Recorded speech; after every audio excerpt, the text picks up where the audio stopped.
Hi friends, welcome back to my channel. Today I have a layout for you for Scrapbook Your Joy as a guest designer for them. And the collection that I'm using is the Cocoa Vanilla Studio Merry and Bright collection. And this collection, this is like the prettiest Christmas collection ever. So if anybody has been following me for a little while, you know that I'm a big, huge, ginormous fan of CVS. And I love everything that Zoe creates, and I actually was privileged enough to design for them a little while ago, a couple years ago actually, and since then I've hung up my hat, but I still do really enjoy working with their products. So I started with that paper. It's kind of like a confetti paper. It's really, really pretty. And I decided that I was going to back it with that candy cane kind of stripe looking paper. And so just created a border. And I also used a cut file. There, you can see it on screen. It says Be Merry. And I believe I found that in the Silhouette Design store.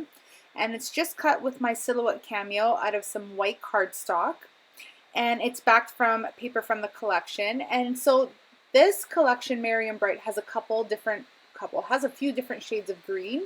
So it's got that kind of gingham pattern that you see in the top left hand corner.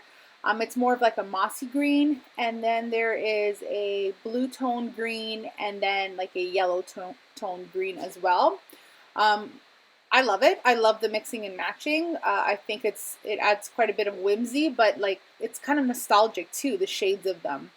And so the photographs that I decided to scrapbook were those of my littles, of course. Who else would I scrapbook? That's not true. I do scrapbook other people as well. But this photo was taken not too long ago, and they're both perched in front of our Christmas tree this year. And they were just sitting pretty, and I said, let mom take some pictures, and they both, happily obliged, smiling, of course. And so I just decided to print those photos in black and white, my fave. I think predominantly I scrapbook photos in black and white. I don't know, I'm like that. I don't know, it just happens to be one of the things that I do. And let's see, what else did I do? I'm also matting the photographs here with the 6x8 paper stack that comes. That's part of the collection as well. And I like to do, it's rare that I scrapbook photographs like in triplets or quadruplets for 3 or 4 pictures at a time. It's usually 1 or 2. It's just the way I roll, but I have nothing against it. In this case, I am scrapbooking a duo of photos with my littles. Now, the cut file, I wanted it perched up a bit, so you're going to see here that I use some foam dimension, and I pop up the bottom half because the top half will be sitting on the photographs, which are already popped up on dimensional foam. So that's what I'm doing here. You could see me cutting up the small pieces, and I don't put foam on every single letter. I kind of saved it for just like the bigger pieces, and we didn't have a need. It was fine. Had more than enough support. And actually what I did was I doubled up the foam as well so that it was much thicker. And so it gave me a double layer because of the photographs and how much paper is behind them with the matting.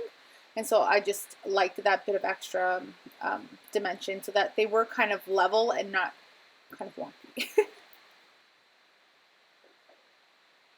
So here you can see that I'm just using my hot glue gun. That is my adhesive of choice currently these days. It's just fast. I'm finding that I want to get things done, and I'm so impatient. Like the older that I get, I'm just so impatient, and I do not want to sit and wait for glue to dry. Is that weird? Has anybody else gone through that? Or, currently going through that, where they have no desire to spend that extra 5 seconds that it takes to pull down some glue? No? Oh, just me? Oh, okay. So I'm ready to glue down the cut file. And so I believe that the cut file was meant to be glued or like positioned straight across, but I kind of like the way I have it positioned, and that I kind of arced it a little bit. Do you know what I mean? The B is kind of on an angle, and the Mary kind of arcs downwards a bit. And so I was really liking the aesthetic of that. So that's the way I decided to use it. I'm sorry to the designer if you don't like it. Sorry, not sorry. So the ephemera in this collection is also spectacular. Surprise, surprise, that I love it.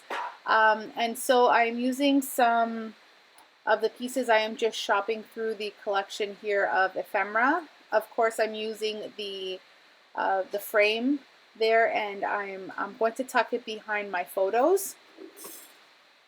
I'm going to tuck it in behind my photos. I have it hot glued down, so I have to make sure that I do cut bits and pieces off so that it kind of wedges in there.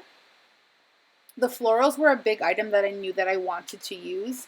And so, but I thought that since my girls were also sitting in front of the tree, that I would at least try to use it.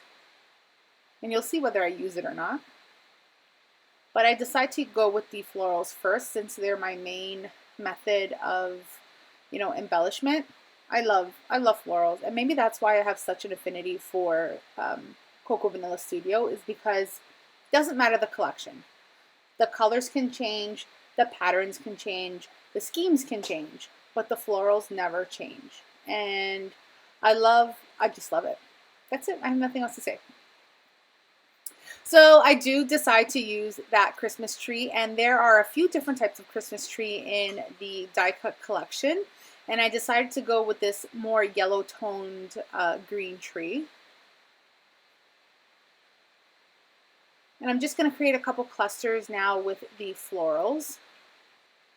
The florals themselves, the flowers themselves, there are a few poinsettia-ish looking florals that are very reminiscent of Christmas and the holiday season.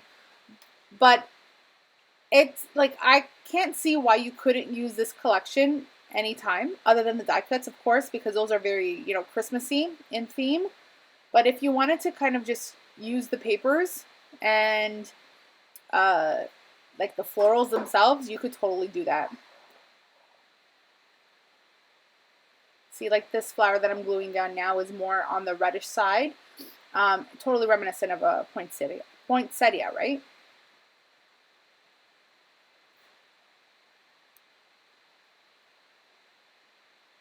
I'm also shopping through the rest of the ephemera pieces. So Zoe always does like these banner flags or tabs that I love to put in the corner of my photographs. You can see I just stuck one down. It's a white banner piece with a pink heart in it. I love those. I look forward to those every collection because I feel like they're just like those little details that finish off my layouts, and I really enjoy using them. There's a few ornaments in this collection as well, which are so pretty. Everything is done very nicely. It's not overly done. It's not overly Christmas. It's not overkill to me in my humble opinion. You know, even, you know, the sticker sheet. It's cute. I love it. So I'm picking out some of the words here, and I'm going to choose something along the lines of Christmas memories, or yeah, and then fa la la la, fa la la la. And I knew I wanted to use them. I didn't know where I was going to put them, but I decided that the bottom right hand half of the layout was going to be perfect for them. Everywhere else looked a little odd. So there it says Happy Christmas Memories. And I stepped off screen somewhere. There I am. And still shopping here. Here's the fa la la. And you know what? I didn't use extra adhesive on those, which is unlike me, but I must have been distracted. Those slipped, they slipped under the radar. Now these gold metallic puffy stars are everything in this collection. So I wanted to use 3 of them. And so I'm just looking for the right spots now to place them. I had trouble with this last one. I was kind of contemplating on where to put it, where to place it, but finally I decided that 2 in the top right-hand corner of my layout within the cluster, and then the last one with the bottom cluster of florals. Those are so cute. Those are super cute. And I really like that there's that piece, that ephemera heart collection that you can choose from. That's the layout. I hope you guys enjoyed it. I hope you guys will stick around for the next video. But most importantly, I hope that you will head over to Scrapbook Your Joy, the shop there. She's local. She's Canadian. To all of our Canadian friends, even if you're American, take advantage of the conversion rates. You're not spending as much, so that's amazing. So let's see. I will leave the description or the links to Sandra's shop down below, and I appreciate you guys watching, and we'll see you in the next video. Take care now. Bye.